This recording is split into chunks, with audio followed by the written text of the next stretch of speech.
बिस्मिल्लाहिर्रहमानिर्रहीम। अस्सलाम वालेकुम नाजरीन, वेलकम टू माय चैनल। नाजरीन, आज भी मैं हमेशा की तरह आपके लिए बहुत ही ज़बरदस्त टिप्स लेकर हाजिर हुई हूँ। मेरे इन टिप्स का मकसद सिर्फ यही है कि आप लोग घरेलू जुगाड़ लगाएं और महंगाई के इस दौर से अपने बहुत से पैसे ज़ाया होने से बचाएं, जो आपके प्यारों के काम आ सकें। इन टिप्स से आपके रोज़मर्रा के बहुत से मुश्किल काम आसान हो जाएंगे। मतलब जिन कामों को करने में आपको घंटों लगते थे, वही काम अब मिनटों में होने वाले हैं। तो आप सबसे रिक्वेस्ट है कि वीडियो को एंड तक लाजमी देखें और इन टिप से फायदा उठाएं। तो चलें शुरू करते हैं अपनी पहली टिप बिना टाइम ज़ाया किए।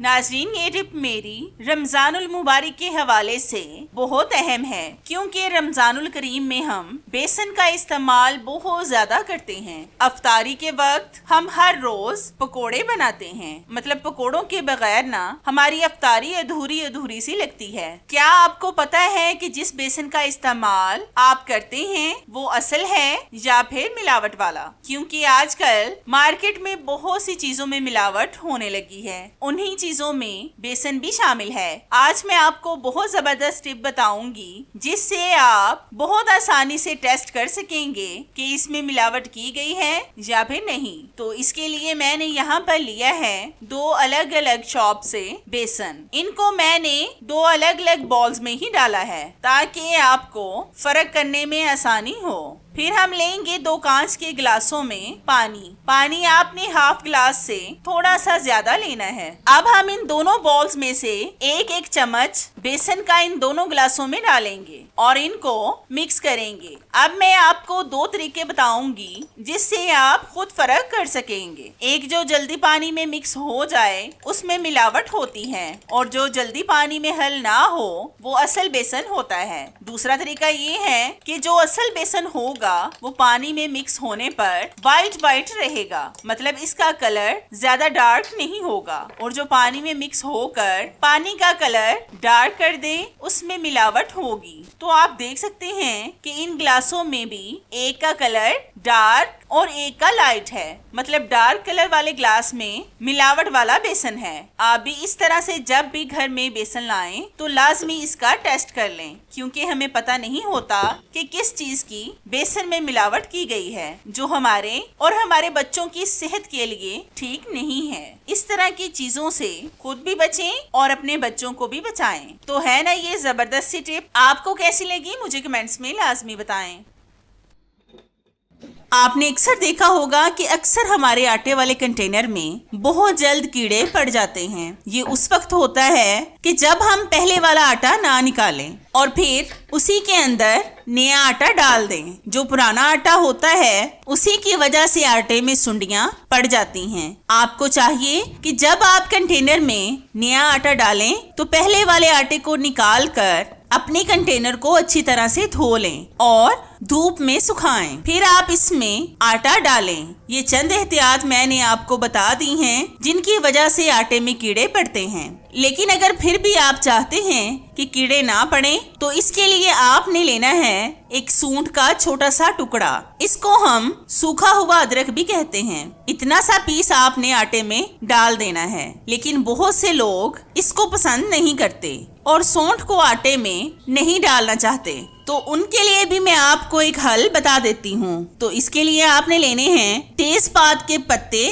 4 अदद। इनको हम इस कंटेनर में डाल देंगे। आपने अच्छी तरह से आटे में इन पत्तों को मिक्स करना है। इससे भी आपके आटे में सुसरी और सुंडियां नहीं पड़ेंगी। आप इन दोनों चीजों में से एक चीज से अपने आटे के कीड़ों को मुकम्मल खत्म कर सकते हैं। आप भी लाजमी एक बार इस टिप को ट्राई करके देखें, आपको इसका रिजल्ट इंशाल्लाह 100% मिलेगा।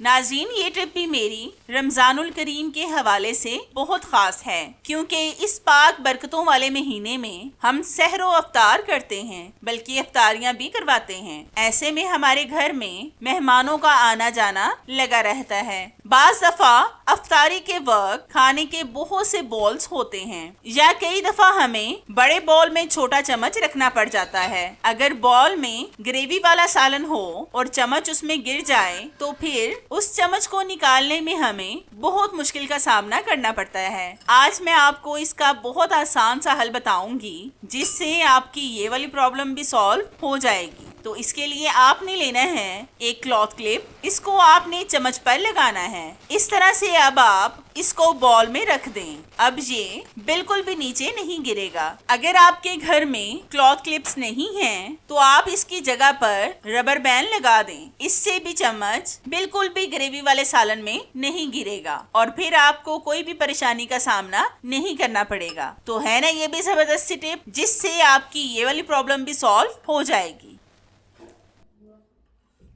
नाजरीन, ये टिप मेरी ख़वातीन के लिए बहुत अहम है क्योंकि ये भी रमज़ानुल करीम के हवाले से है। जिस तरह के रमज़ानुल मुबारक में हम अफ्तारियाँ वगैरह करवाते हैं जिससे हमारे बहुत से बर्तन इकट्ठे हो जाते हैं जिनको फिर हमें धोना पड़ता है और रमज़ानुल मुबारक में हम ज़्यादातर चीज़ों को फ्राई करते हैं। आज मैं आपको इसका बेहतरीन और आसान सा हल बताऊंगी जिससे आपकी बर्तन धोने वाली प्रॉब्लम सॉल्व हो जाएगी। तो इसके लिए आपने लेना है एल्युमिनियम फॉइल। इसका एक बड़ा सा पीस हम काट लेंगे। जिस तरह के हम बहुत सारी चीजों को फ्राई करते हैं तो हमें फ्राई पैन की ही जरूरत पड़ती है। तो आपने फ्राई पैन में इसको लगाना है। इससे ये होगा कि आप जितनी मर्जी चीजें इस पैन में फ्राई करें ये बिल्कुल भी गंदा नहीं होगा क्योंकि ऑयल पैन के साथ बिल्कुल भी टच नहीं होगा। जब आप चीजों को फ्राई करें तो एल्युमिनियम फॉइल को उतार कर रख लें। आप यकीन करें कि आपका पैन ऐसा होगा कि जैसे आपने अभी धोकर रखा हो। इस तरह करने से आपके काफी हद तक बर्तन कम होंगे धोने वाले। फिर आपको कोई भी परेशानी नहीं होगी क्योंकि ये हमारी इबादतों का महीना है, इसलिए ज्यादा से ज्यादा वक्त इबादतों में गुजारें और अपने कामों को कम वक्त में करने की कोशिश करें। तो है ना ये भी जबरदस्त टिप, आपको कैसी लगी मुझे कमेंट्स में लाजमी बताएं।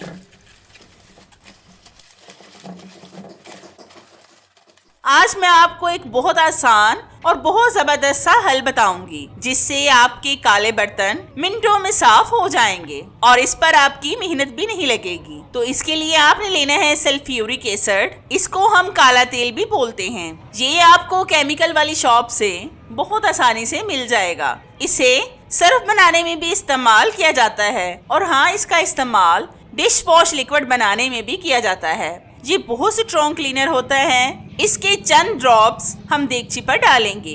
ये बहुत जबरदस्त क्लीनर है इसलिए इसके सिर्फ चंद ड्रॉप्स ही काफी होंगे। अब हम लेंगे एक स्क्रबर जिससे हम बर्तन साफ करते हैं। इसके ग्रीन वाले पार्ट से हम अच्छी तरह से देगची पर रब करेंगे और इसको आपको छोड़ने की भी जरूरत नहीं पड़ेगी। मिनटों में आप अपनी काली देगचियों और अपने बर्तनों को साफ कर सकेंगे। बस सिर्फ 1 मिनट में आपकी देगची नए जैसी हो जाएगी। आप काले तेल से अपने हर तरह के बर्तन साफ कर सकते हैं जिन पर जिद्दी किस्म के स्टेन पड़े हों। तो ये देखें देगची कितनी ज्यादा साफ हो गई है। अब मैं आपको इसको धोकर दिखाती हूँ।